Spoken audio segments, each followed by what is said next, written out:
Viví la experiencia GS1. Coto, yo te conozco. Ahora, conocenos vos.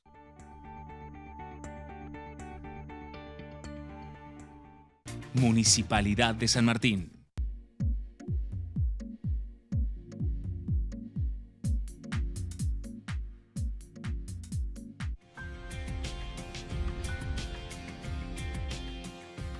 ¿Cómo les va? Bienvenidos a DIC, el programa que realizamos todas las semanas aquí en Mercados por Expertos junto a José Navarro. Hoy nos acompaña el director del CEPA, el licenciado Hernán Lecher, magíster en Economía, un experto en todos los temas que vamos a abordar con él. Hernán, bienvenido. Gracias. Gracias por venir. Hernán, ¿cómo impactan todas estas medidas que toma el gobierno y las que no toma en el consumo de cada una de nuestras familias, en la producción, en las industrias, en las pymes de nuestro país? A ver, yo creo que el dato característico del gobierno de Macri, podemos plantear varias cosas, podemos decir el endeudamiento, hay varias cosas que son, digamos, reflejo del modelo económico de Macri, pero me parece que el más marcado es la caída del poder adquisitivo, la pérdida de poder adquisitivo a lo largo de estos casi 4 años. Estamos hablando de que los ingresos perdieron un 20% en los salarios registrados, en los salarios no registrados un poquito más, en la asignación universal por hijo, en las jubilaciones. Fíjate, prácticamente en todos los ingresos tenés una pérdida brutal de 1 cada 5 pesos, digamos en términos reales, pero de 1 cada 5 pesos, con lo cual esto tiene varios impactos. El primero es, obviamente, la vida cotidiana. Puedo comprar menos celulares, menos comida, menos arroz, lo que sea, menos. Peor nivel de vida, claramente. Eso es lo que uno puede de inmediato analizar. Pero tiene otros impactos, yo al menos agrego 2. Uno es que cuando la situación es crítica y hay un franco retroceso del poder adquisitivo, que en general, como en este caso, va acompañado de un incremento en la desocupación, lo que sucede es que los trabajadores, el conjunto de los trabajadores activos, pasivos, etcétera, reclama menos, porque tenés miedo que te echen, básicamente. Con lo cual hay como una tendencia a que eso no se revierta. ¿No? Con esto no estoy haciendo ni una crítica al sindicalismo en sí, podría hacerla, pero no es mi ánimo. Lo que digo es que en general, cuando uno ve los procesos más largos, ve que en momentos de franco retracción digamos, del poder adquisitivo y de la cantidad de trabajadores, bueno, hay una tendencia a reclamar menos porque tenés miedo que eso te traiga aparejado finalmente el despido. De hecho, las suspensiones, que han sido una característica también de toda esta etapa, son un poco el reflejo de eso. Bueno, no me eches, pero dame un poco menos de plata, vamos viendo. Y hay una tercera, que para mí es importantísima, más abstracta, si se quiere, para la vida cotidiana, pero quizás tan importante como las demás, que es el impacto que tiene sobre la macroeconomía. A ver, vos tenés 4 componentes de la demanda agregada, o sea, del crecimiento económico lo explican 4 cosas. La inversión, las Expo menos las Impo, el consumo público y el consumo privado. El 65% es el consumo privado. O sea, es el gasto que hacemos todos nosotros cuando vamos al kiosco a comprar una golosina, cuando vamos a la verdulería a comprar fruta o lo que fuere. Entonces, si eso, fíjate la preponderancia que tiene ese componente sobre el conjunto del PBI.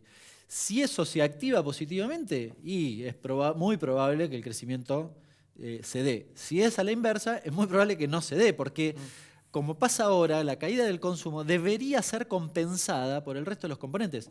Es el segundo presupuesto que el gobierno presenta, por ejemplo, no se ha discutido mucho porque no tiene mucho sentido, pero es el segundo que presenta diciendo, bueno, no vamos a caer tanto, y la forma de explicarlo es que básicamente las exportaciones crecen de una manera descomunal y no suele ocurrir, porque las exportaciones tienen un crecimiento lento, importante, pero lento, si querés.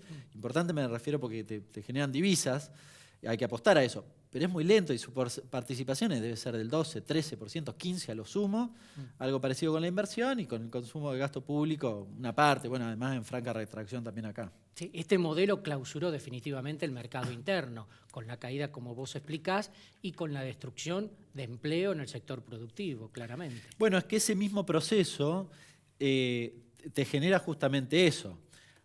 A ver... el aumento de la pobreza. El aumento de la pobreza como consecuencia final, si querés, pero en realidad cuando yo compro menos, voy a comprar un par de zapatos menos. Entonces, cuando dejo de ir a la zapatería a comprar el par de zapatos, la persona que me vendía el par de zapatos empieza a poner en jaque su puesto de trabajo. Y ese, como además no vende, el dueño de la zapatería probablemente no le compre al que produce zapatos. Fíjate cómo se va la cadena engendrando negativamente, ¿no? Digo, ninguna sale ganador de esta situación. Y básicamente es con el sector productivo, porque lo que ha pasado en los últimos años además es que este modelo, no es que por casualidad perdió poder adquisitivo, generó pérdida de puestos de trabajo, etc. Hubo un ataque fenomenal en la industria, 150.000 puestos de trabajo perdidos. ¿De qué forma? Dijeron, la industria no sirve para nada. A veces lo dijeron. En algunos momentos decían, hay que ser como Australia, la industria ya fue, hay que ser un país de servicios. Pero en general lo que hicieron fue fomentar la alternativa, que es el negocio financiero. Tasa de interés elevadísima. Hace unos días hablaba con el presidente de la Cámara de Juguete, que es de San Martín, casualmente, de Globos Tuki.